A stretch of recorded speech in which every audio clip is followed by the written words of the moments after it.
बिहार की एनडीए सरकार को आरक्षण के मुद्दे पर लगातार घेरा जा रहा है। इस बीच आरजेडी विधायक रणा विजय साहू व सतीश दास ने बिहार में 85% आरक्षण लागू करने की बड़ी मांग कर दी है। उन्होंने कहा कि इसके लिए विधानसभा में प्रस्ताव पारित होना चाहिए। 85% आरक्षण संविधान की 9वीं अनुसूची में डलवाया जाना चाहिए। पहले जो 65% आरक्षण रद्द हुआ है उसे 75% किया जाए, उसमें 10% ईडब्ल्यूएस का जोड़ा जाए।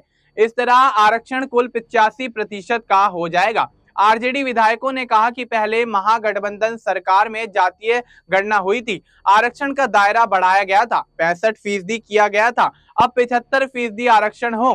नीतीश तब केंद्र सरकार पर दबाव बनाकर संविधान की 9वीं अनुसूची में नहीं डलवाए थे, उनके कारण आरक्षण रद्द हो गया। नीतीश आरक्षण चोर हैं। ऐसा नहीं है कि चुनावी साल में आरक्षण का मुद्दा हम लोग उठा रहे हैं।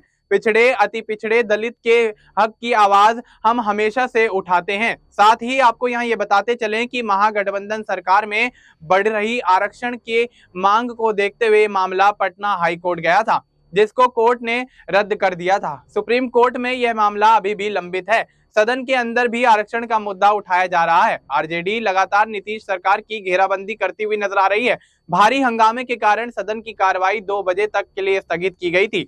सदन के अंदर राष्ट्रीय जनतांत्रिक गठबंधन के मुख्य सचेतक एवं विधायक अख्तरुल इस्लाम शाहीन ने कहा कि महागठबंधन सरकार ने जातीय आधारित गणना करवाई थी। विभिन्न जातियों की सामाजिक और आर्थिक स्थिति के आधार पर वर्ष 2023 में आरक्षण की सीमा 35% की गई थी।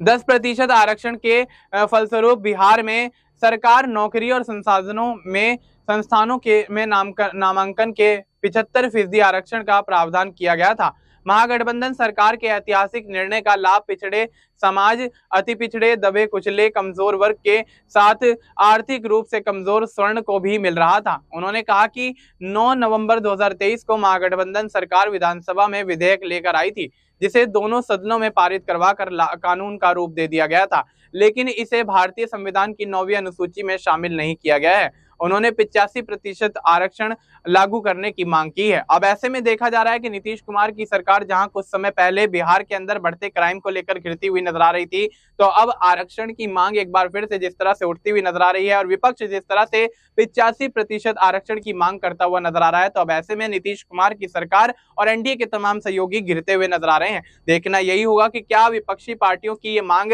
सरकार पूरी करती हुई नजर आती है या फिर इसको लेकर आने वाले समय में बड़ा सियासी घमासान होने के आसार बनते हुए नजर आएंगे। फिलहाल आपको इस मुद्दे पर क्या कुछ लगता है, आप अपनी राय हमें कमेंट करके बता सकते हैं। बाकी देश और दुनिया से जुड़ी तमाम जानकारी के लिए आप देखते रहिए SK9 न्यूज़।